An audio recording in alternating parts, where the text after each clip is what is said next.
આજકાલ ખાસ કરીને યુવાનોમાં રિવોર્ડ્સ, કેશબેક ઓફર્સ અને ડિસ્કાઉન્ટને કારણે ક્રેડિટ કાર્ડ વધુને વધુ લોકપ્રિય બની રહ્યા છે.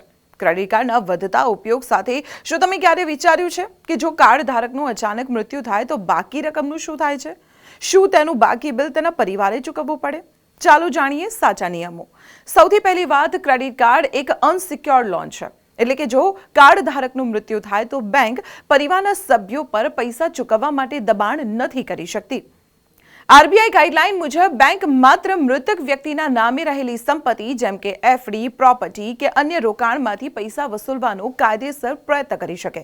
પણ જો મૃતક પાસે કોઈ સંપત્તિ ન હોય તો બેંક આ રકમને બેડ ડેપ્ટ એટલે કે એનપીએ માનીને માંડવાળ કરે છે.